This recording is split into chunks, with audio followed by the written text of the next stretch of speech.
All right, everybody, welcome to our lesson on challenge yourself.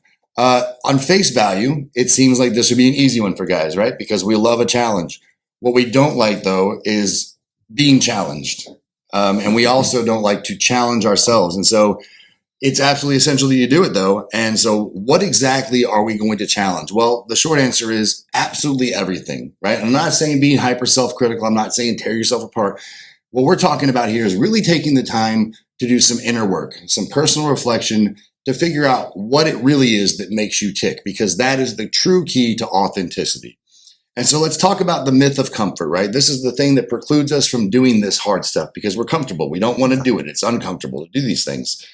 Comfort inevitably leads to complacency, which in turn leads us to stagnation, ultimately resulting in an end of growth. I don't think anybody wants that, right? Yeah. So the whole idea is we want to continue to excel, we want to continue to push beyond where we are, we want to continue to start knocking out those.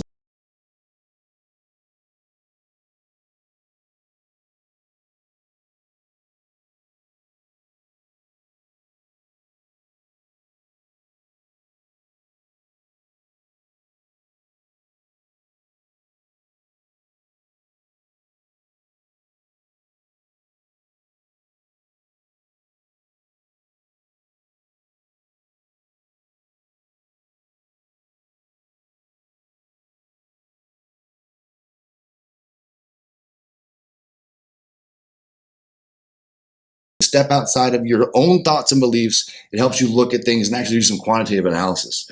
Number two, helps your personal growth and adaptability, right? You can start seeing the world in a more asymmetrical way.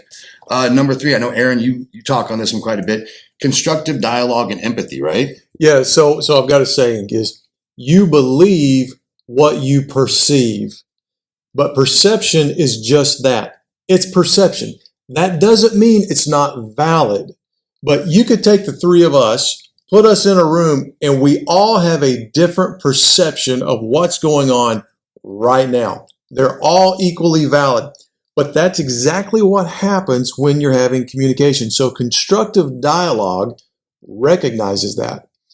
Empathy recognizes another person, whatever they're experiencing, whatever they're feeling is valid.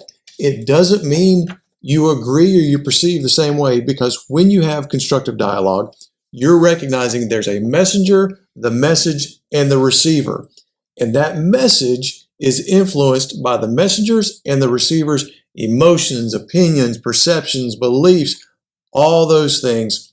So challenging your beliefs is really in part challenging your reality. It's your reality, which makes it valid.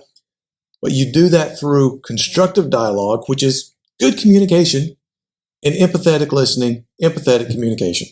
Absolutely. And that takes us into your decisions. I mean, guys are innately shitty at having our decisions questioned. And so it's a good skill to practice. If you get in the habit of questioning your own decisions, it doesn't seem so abrasive when someone else does it. But here's the whys behind this one, right? It promotes continuous learning. I mean, everyone's heard people go, I'm a lifelong learner, but are you? Are you actually like questioning your decisions? Are you putting, as they say, wings on that prayer, right? Number two, it avoids complacency. If you've ever followed any of the stuff I've ever said, complacency comes into play all the time because it is such a slippery slope. It will zap you so freaking quick.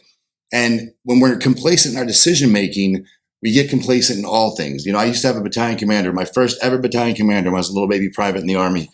He said to us one day, you get complacent and you get dead. Yeah.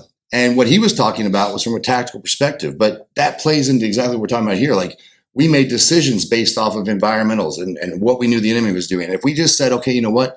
We're going to patrol street X at time Y every single day, we're going to get zapped. I mean, we're going to get popped super quick. The enemy's going to see that, right?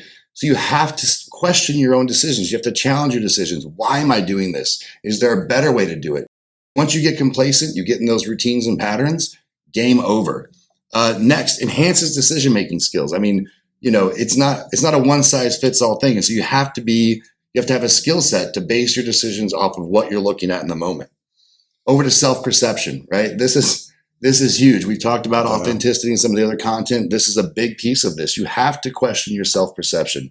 Why? It's going to enhance your self-awareness. The more know shit in tune with who I am, that I actually am, the better version of me and the more empathetic, like Aaron talked about, I can be when I have those communications. Number two, Baruch is our newest subject matter expert on this, right? Personal growth and development. So I'm a personal growth and development junkie. Like I've referenced it before, like my house is overflowing with books because I'm constantly reading nonstop, consuming content. But really what it is it boils down to the way we perceive ourselves is the way our reality is going to be. Whether that is I'm the world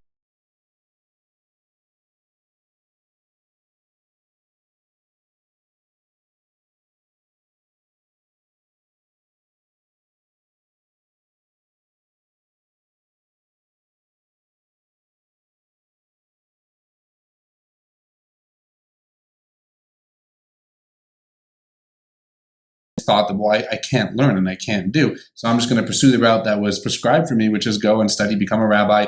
But then I didn't even want to go the typical route of becoming a rabbi of a community because I didn't feel qualified to do that. So I went into education because, well, if you can't do, then you teach, right? And if you can't teach, then you teach gym. So a little Jack Black line there for you.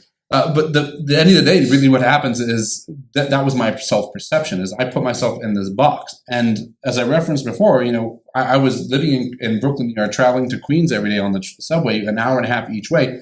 And on the way, I would start going to networking events and these big skyscrapers. And I'm like, how awesome would it be to work in an office building like that? But that's not me. I can't do that. I'm forever a teacher. And lo and behold, fast forward however many years it is, 5, 6, 7 years now, I'm no longer a teacher. I'm still an educator because there's a very big difference between the two. But I'm no longer a teacher, and I'm working in one of those dream offices. And now many people are thinking, well, heck, that's not like who would want to work in an office. But for me, that was a big thing. And what's come out of it is that I was able to challenge my self-perception as to who I thought I was. And in addition to that, step out of my comfort zone, because I was very comfortable in the classroom. That was what I knew. I was on my A game there until I wasn't, because I became complacent. And as soon as I was complacent with what I was able to do, that's when God threw me a curveball in the form of a certain student. And so I had to step out of that and then step into a new opportunity. And here I am, not to brag, but to give as an example, I stepped into a new role in a completely new industry as a salesperson, which I swore I would never be a salesperson. Within 2 months, I was promoted to a different position. I'm one of the highest paid, if not the highest paid individual in that part of the company. And it's because I was able to say, screw it to my self-perception, step out of my comfort zone, open myself up. But here's the thing. It's not something, as we were just discussing, it's not something that it happens and then you're done. Like, no, I still have a self-perception. Like, full transparency, I did not think, and I mentioned it before, that I should be up here.